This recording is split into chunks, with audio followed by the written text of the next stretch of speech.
My auntie and her pastor husband planned for him to rape me multiple times till I get pregnant for them.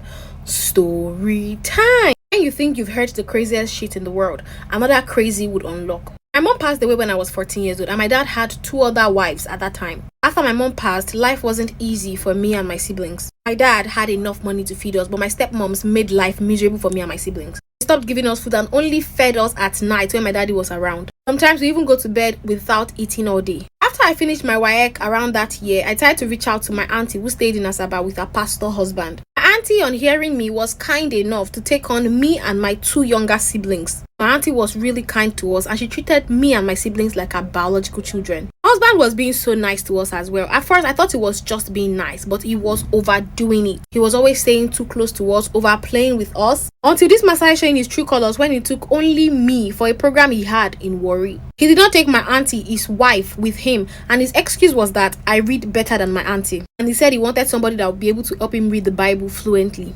Me, being a naive 15 years old girl, agreed and I followed him. I believed him. That was a pastor and was my auntie's husband. I followed him. We finished the program. There was an accommodation that the church provided, but my uncle said that we're going to stay in a hotel. I didn't in my wildest dream think that would be the worst day of my life. After we got to the hotel, I went to the bathroom to shower and I dressed up immediately in the bathroom. And I took the duvet from the bed and I laid it on the floor and I slept on the floor. Later in the midnight, I felt hands on my body and I woke up to see my uncle touching me. I asked him what he was doing and he told me to keep quiet and let him sleep with me quietly. I told him no. I started crying and struggling, and he told me that he knew that all the small boys in the area would have slept with me. So what is the big deal in him sleeping with me? I told him I was a virgin and he should leave me alone or else I was going to tell my auntie, and he said my auntie was never going to believe me. He tied my mouth, tied my hand. He was raping and beating me simultaneously. He did all of this till he was satisfied. Next morning, he threatened that if I told my auntie, he was going to send me and my siblings back to the village and we have no one. When we got back to the house, my auntie saw the bruises on my body. She did not even ask what happened. It was as if she already knew what happened. From that day onwards, this man started molesting me in the same house my auntie was living in. I got tired of all the molestations, so I started to steal money for transport from them. But before then, I told my auntie when the man was not around that her husband actually assaulted me on the program we went to, and she did not believe me.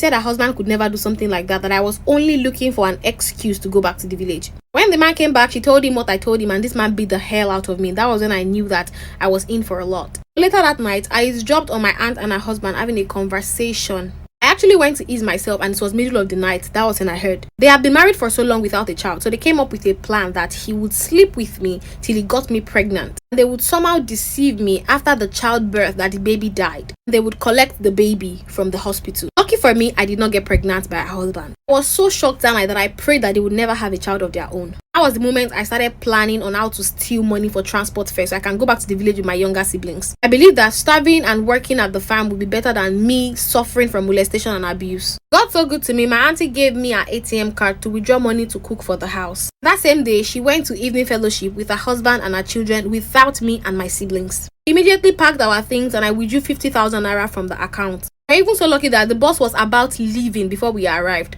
Went back to Edo State. I told my dad about it and my dad told me that it was a lie. And he said everything was my fault. That was because my uncle had already called him before that time and had lied to him. Some of you don't deserve to be parents. I eventually moved on, tried my best to get into school. I'm currently 22 years old. I just graduated from the Polytechnic. And I'm also lucky enough to have a boyfriend who provides for me and established a business for me. My younger siblings are also in a Polytechnic right now and I've been able to provide for them. I'm so happy for you. After all these years, my auntie and her husband still don't have a child. The crazy thing about this is that man has a low sperm count. But your auntie enjoys the Mrs. title over reality. Don't forget, our tech training registration is coming to an end very soon. If you're interested in learning a skill that will fetch you fortune, DM to me to register now. It is not free but cheap.